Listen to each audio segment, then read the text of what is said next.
বুধবার মধ্যরাতে রণক্ষেত্র আরজিকর ব্যারিকেড ভেঙে তাণ্ডব। এমার্জেন্সি সহ একাধিক ওয়ার্ডে ভাঙচুর, তছনছ জরুরি সব যন্ত্রপাতি, নষ্ট করে দেওয়া হয় মূল্যবান সব ওষুধ। পুলিশের উপরেও চলে হামলা, ভাঙচুর করা হয় ধর্ণা মঞ্চ, পাল্টা টিয়ার গ্যাস, লাঠিচার্জ পুলিশের।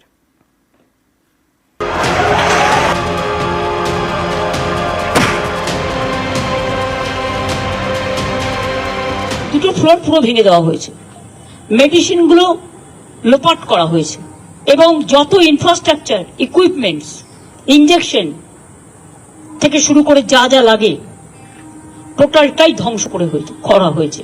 অনেক টাকার ইনফ্রাস্ট্রাকচার নষ্ট করা হয়েছে। নতুন করে আবার হবে কিনা আমি জানি না।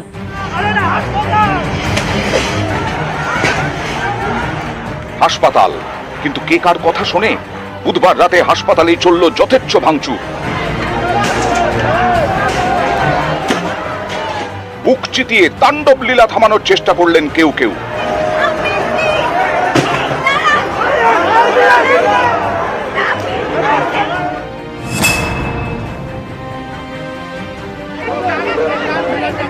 আরজিকরে মহিলা চিকিৎসককে খুন, ধর্ষণের অভিযোগ, এ নিয়ে তোলপাড়। বুধবার ছিল মেয়েদের রাতের শহর দখলের আন্দোলন, এরই মধ্যে আচমকা আরজিকরে দুষ্কৃতী হামলা।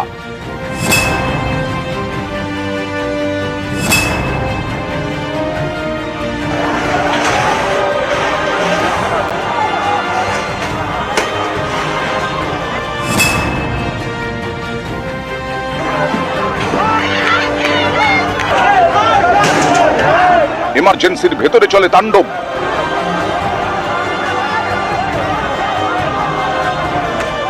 এমার্জেন্সি অবজারভেশন ওয়ার্ডের একটার পর একটা বেডের পাশে থাকা মনিটর সমস্ত কিছু ভেঙে তছনছ করে দেওয়া হয়েছে। ভয়াবহ অবস্থা, তো মানে মেরে ফেলতো আমাদের। প্রসূতি বিভাগ থেকে ইএনটি তছনছ, একের পর এক ওয়ার্ড। ঘড়িটা দেখাতে বলবো আমার চিত্র সাংবাদিককে। ঘড়ির কাঁটা 12টা 35-এ থমকে গেছে। সেই মুহূর্ত আর কি, যখন 12টা 35 বাজে তখনই এই তাণ্ডব লীলা, এই ভাঙচুর চালানো হয়েছে। জনতা যখন আউট অফ কন্ট্রোল হয়ে যাচ্ছে তখন আমরা নিজেদের প্রাণের ভয়, তখন আমরা ছুটতে লাগলাম যে যেখান থেকে পেরেছি। পরপর ওয়ার্ড লন্ডভন্ড, জরুরি সব যন্ত্রপাতি ভাঙচুর, জীবনদায়ী ওষুধও নষ্ট রাতের তাণ্ডব লীলায়। হাসপাতালের জরুরি পরিষেবা দেওয়ার জন্য যে প্রয়োজনীয় ওষুধপত্র থাকে, স্টোর থাকে, সেই সমস্ত জায়গায় সেখানেও ফ্রিজ উল্টে আছে, ফ্রিজ ভেঙে দেওয়া হয়েছে এবং লক্ষ লক্ষ টাকার দামি মূল্যবান যে ওষুধ রয়েছে এবং চিকিৎসা সামগ্রী রয়েছে সবগুলো তছনছ করে দেওয়া হয়েছে।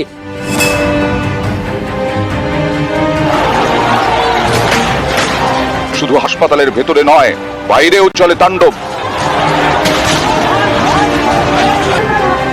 আরজিকরের পুলিশ ফাঁড়িতেও হামলা চলে, ভেঙে দেওয়া হয় পুলিশের গাড়ি।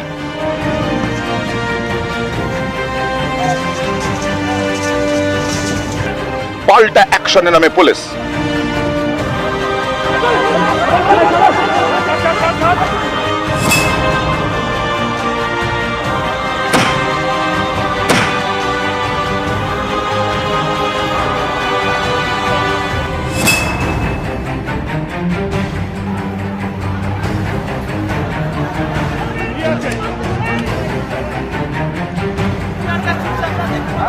রাজপথে শুরু হয়ে যায় খণ্ডযুদ্ধ।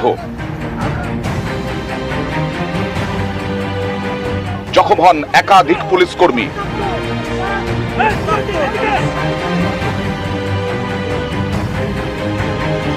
পরিস্থিতি সামাল দিতে পথে নামতে হয় খোদ কলকাতার পুলিশ কমিশনারকে।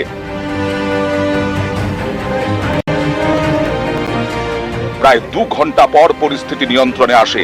এদিন সকালেও ছড়িয়ে ছিটিয়ে পড়েছিল রাতের তাণ্ডবের চিহ্ন।